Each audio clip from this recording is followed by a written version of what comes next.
All right, everybody, welcome in. Get ready to dive deep into all the buzz surrounding Meta's latest moves. We're talking new hardware, AI that's smarter than ever, even a little digital star power thrown in. You want the inside scoop, the real deal beyond the hype? You've come to the right place. Let's unpack this thing. It's a lot, no doubt about it. Meta seems pretty set on leading the charge, right? Building the digital future, whatever that ends up looking like. And the lines between what's real and what's virtual, yeah, that's getting blurrier by the minute. Blurrier by the minute, that's a great way to put it. But let's try to bring some of that into focus, shall we? Starting with these new Meta Quest 3s. They're going for affordability this time around, but is cheaper VR actually, good VR? And can it really compete with Apple's rumored VR/AR headset? That's the million-dollar question, right? A lower price might get more people interested, but what are they sacrificing to get it that low? Processing power. Features. It's a tough line to walk, that balance between affordability and a quality user experience, especially with Apple potentially waiting in the wings, ready to drop a high-end product. Classic tech world dilemma. Accessibility versus cutting-edge tech.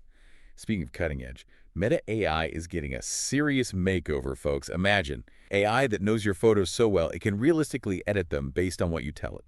It's wild, isn't it? Like having a personal photo editor who can read your mind, but it does make you wonder, will this be used for good, for creative stuff, or will it be used to make even more convincing deepfakes? And that's not all they're using this AI for. Get this, they're rolling out celebrity voice options for Meta AI.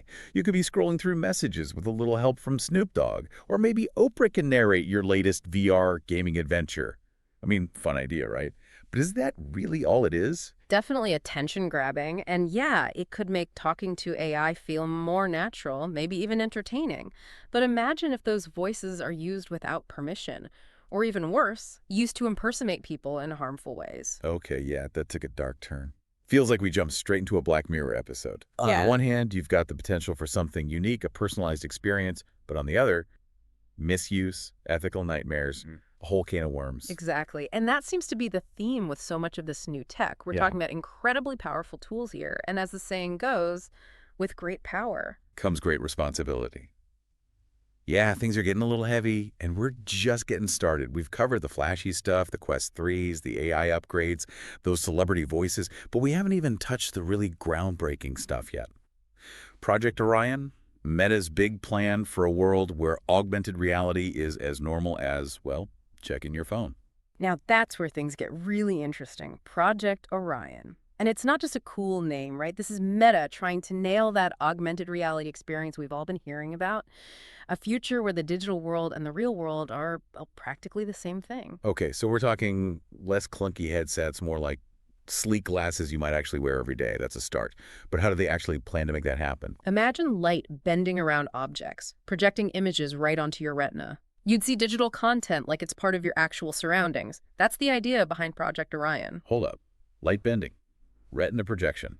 This is starting to sound like something out of Star Trek. Is that even possible with today's tech? It's cutting-edge stuff, no doubt. We're talking about using waveguides, these tiny little micro-projectors, maybe even neural interfaces, to make a truly immersive AR experience, something you can control without even thinking about it. Neural interfaces.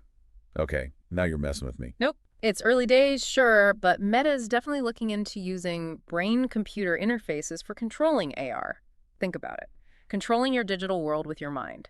Not talking, no hand gestures, just thinking about it. Whoa. Okay, I need a second to wrap my head around that. Yeah. We've gone from celebrity voice assistants to mind-controlled augmented reality. A lot to take in, I know, but hey, that's what we're here for, right? To dive into all of it, not just scratch the surface, but really explore what this technology could mean down the line. All right, let's come back down to earth for a minute, or at least back to augmented reality. Project Orion sounds incredible and all, but realistically, when are we actually going to see these things on shelves? And how much is it going to cost me to get my hands on a pair? Meta's shooting for a 2027 release. Pretty ambitious even for them, and you're right to be thinking about the cost. First generation device, you're probably looking at a few $1,000s, easy. Thousands. Ouch. So much for affordable tech. But hey, early adoption always comes with a price, right? Guess I better start saving now. But let's switch gears a bit. Let's talk about content. What good is mind-blowing AR hardware if there's nothing cool to actually do with it? Excellent point.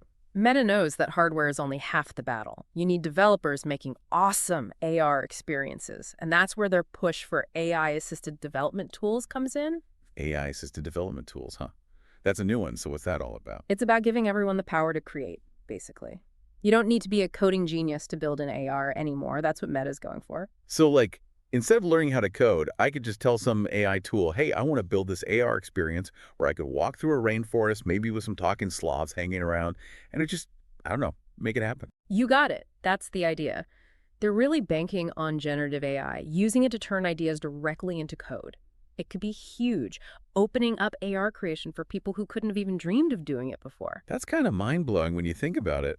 Like, what if we end up with this explosion of user-generated AR content? Kind of like what happened with YouTube or social media, but in a whole new dimension. Exactly. But of course, with all that possibility comes a whole new set of challenges. How do you make sure everything's good quality? What about copyright when it comes to AI-generated stuff? And maybe the biggest question of all, what are the ethics of all this?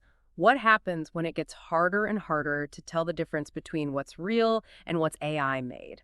It's exciting, sure, but it definitely makes you think. Every time Meta takes a step forward, they bring up more questions than answers, don't they? That's what happens when you're pushing the limits of technology. It's uncharted territory.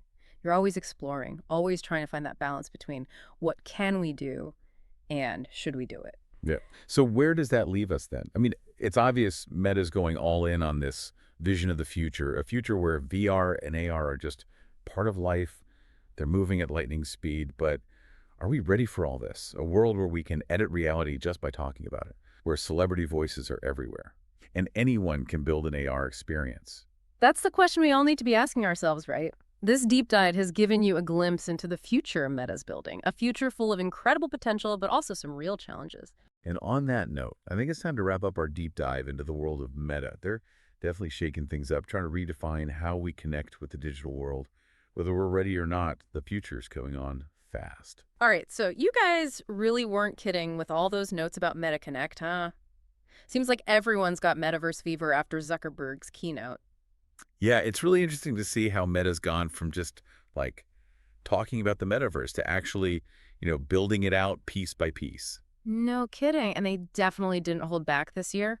Let's dive right into the big one, the Quest 3. $299. I mean, come on, that's wild. Right. That price point is huge. Think about it. When smartphones hit that kind of price, everyone and their grandma had one, right? Totally. This could be that turning point for mixed reality, that moment where it goes mainstream. Zuckerberg definitely seems to think so. He wouldn't stop going on about it being the best mixed reality device out there. And honestly, looking at the specs, he might be right. High-res color pass-through, a way faster processor, the hand tracking's supposed to be amazing, but they kept the controllers too for those who want them. They're really pushing that whole blend of real and virtual. Yeah, and that's important. This isn't about ditching the real world for some virtual playground. It's about like adding to it. Imagine you're working at your desk, but instead of just one monitor, you've got like virtual screens all around you. Ooh. That's the kind of experience they're going for. And get this, the entire presentation, like everything he showed off, streamed live from a Quest headset, no pre-recorded demos, the real deal. Really? Yeah, just shows you how far this stuff has come that they can pull that off. That's pretty impressive, gotta admit. Speaking of impressive, all those notes you sent about having your phone, your computer, even like full-on immersive experiences all in one place with the Quest 3, that's a game changer. Totally. It's like they mashed up a smartphone, a gaming console, and your work computer into one device. What even is a workspace anymore? Right. It's like they're blurring all the lines. And it's not just about getting stuff done either. They've redesigned Facebook and Instagram specifically for mixed reality. Imagine scrolling through your feed, but it feels like you're right there with your friends, even if they're miles away. The social aspect of this is huge. Like, Yeah. this could change how we connect with people entirely. Imagine a concert, but you and your friends are all experiencing it together in mixed reality, even if you're in different countries. That's wild. Okay, so we've got affordable hardware, a glimpse of this future where work and play kind of blend together, but what about the brains behind it all?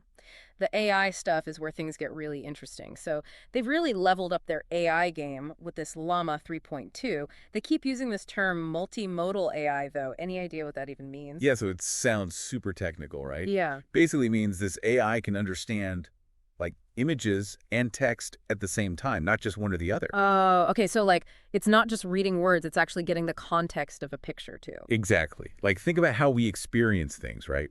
We don't just see a photo, we get the whole, like the feeling, the story behind it. Multimodal AI, that's what they're going for. That's pretty wild. So instead of just like telling this AI what to do, you can actually show it too. Exactly. They even demo this new Imagine Edit tool. You Hmm. upload a picture, and you can literally just tell the AI what you want to change. Like, want to add a hat to your dog in that picture. Just say it, and boom.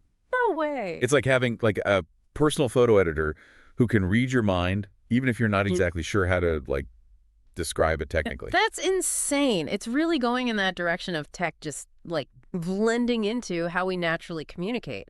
Which, speaking of which, did you catch that whole bit about voice control? Oh yeah, Zuckerberg seemed really hyped about that. He was. Like, Yeah. he straight up said he thinks voice is going to be the main way we interact with AI in the future, more than typing even. Yeah, which honestly makes sense. Think about it. We're already talking to our phones with Siri and Alexa and all that, but imagine a world where you can like do everything with your voice, Hmm. control your whole digital life, no more like tapping and swiping, just talk and it happens.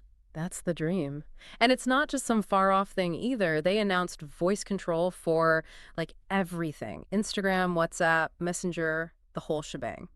Wow, so they're going all in on this. It seems like it. Imagine, sending a voice message and it's not just transcribed, but it's also like translated in real time so you can have a normal conversation with someone who speaks a completely different language. Whoa, yeah. That just breaks down so many barriers like we were just talking about with multimodal AI. It's about making tech more human, you know? Mm, totally. And speaking of breaking barriers, what about that whole automatic video? These are supposed to be like the most advanced AR glasses, well, ever. And things they're saying about them, it's hard to argue. Sleek, lightweight design, those wide field of view holographic displays. They're saying they're bright enough, sharp enough to use anywhere, like even outdoors in sunlight. Which is huge. Most of the AR stuff we've seen, it's like you got to be in the perfect lighting for it to even work. Exactly. And it's not just about like overlaying some basic graphics either. They're talking about simulating like a whole cinema screen or multiple monitors all at the same time, blended right into your view of the real world. Imagine like watching a movie on this huge virtual screen, but you can still see your surroundings. So you're not totally like taken out of reality. Right. And because the glasses are see-through, you can still make eye contact, have a conversation, all while you've got this other stuff going on. They're really going for that whole seamless blend of digital and physical, huh? Yeah, it's like they're trying to blur the lines so much that you don't even notice the tech anymore. Which is a whole other conversation about like what happens when the lines get too blurry. But that's for another time. Totally. But for now, can we just geek out over the tech for a second? Like, they're talking about tiny projectors, nanoscale 3D structures, custom silicon, all to make these super realistic holograms. It sounds like something out of Star Trek. Yeah, it does. But, it's important to remember this is still early, right? We're talking about a prototype here, a very impressive prototype, but still. Oh, for sure. Yeah. There's going to be a ton of challenges to figure out. Oh, absolutely. Like Yeah. battery life, for one. And then there's the whole comfort thing. No one wants to wear something on their face all day if it's not comfortable. Right. And then there's the whole like ethical side of things too: privacy, data security, all that. Right. But for now, they're playing it smart, releasing Orion as a developer kit first, so Okay. they can work out all the kinks on the software side before they even think about putting it out there for everyone to use. That's a good move. Yeah. I mean, the hardware is obviously amazing, but it's the software that'll make or break this thing. Yeah.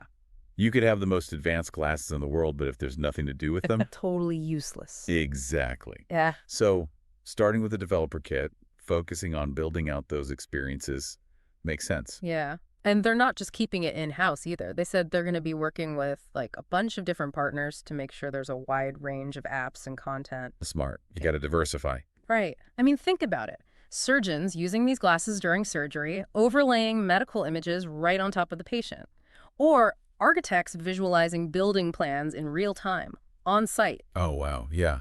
So many possibilities. Right. So to recap, we've got affordable VR with the Quest 3, AI that can understand pictures and words, AR glasses that seem like they're straight out of a movie. They really went all out this year. No kidding. And we haven't even gotten to the potential impact all this could have. Like, how do we even begin to wrap our heads around what it means to live in a world where the lines between digital and physical are constantly blurring? That's the billion-dollar question, isn't it? And I don't think there's an easy answer.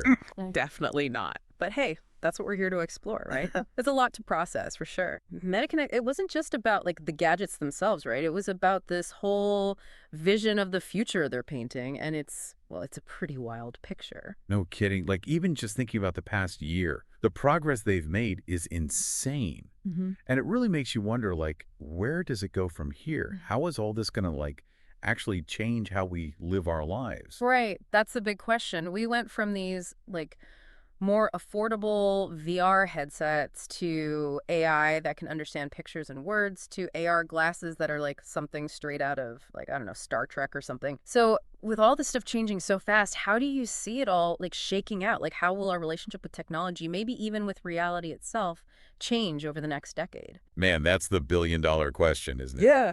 But honestly, I think we're at this point now where things are about to change in a really big way. Up until now, technology has always been like separate from us, you know? Like we're interacting with it through screens and keyboards and all that. Exactly. But what Meta's talking about with this whole metaverse thing, especially with these Orion glasses, it's like they're saying that separation is going to disappear. It's like tech is going to just like fade into the background and become like a part of us almost. Right, like an extension of our senses almost. Exactly. And I mean, imagine a world where you don't even need to carry a phone or a laptop or even your wallet anymore. Because it's all just like right there in front of you. Exactly. All that information, all those tools, just seamlessly accessible through these like lightweight glasses. It's a cool vision of the future, but it's not all like sunshine and rainbows, right? Yeah. There are some big questions that come with this stuff. Oh yeah, for sure. Like, what about privacy? If tech is that embedded in our lives, how do we make sure our information is safe? Right. And what about the digital divide? This tech is expensive. Will it just end up creating even bigger gaps between those who have access and those who don't? Exactly. It's not just about making cool tech. It's about making sure that tech is used ethically and responsibly and that it benefits everyone. 100%. And those are conversations that like everyone needs to be a part of, not just the big tech companies. Absolutely. And hey, that's what we're all about here, right? Trying to make sense of this crazy tech future together. So for anyone listening, what are your thoughts on all this? Like, what excites you? What scares you? What questions do you have? We want to hear it all, so hit us up on social media. Let's keep this conversation going. And, well, that about wraps it up for this deep dive. Until next time, stay curious, folks.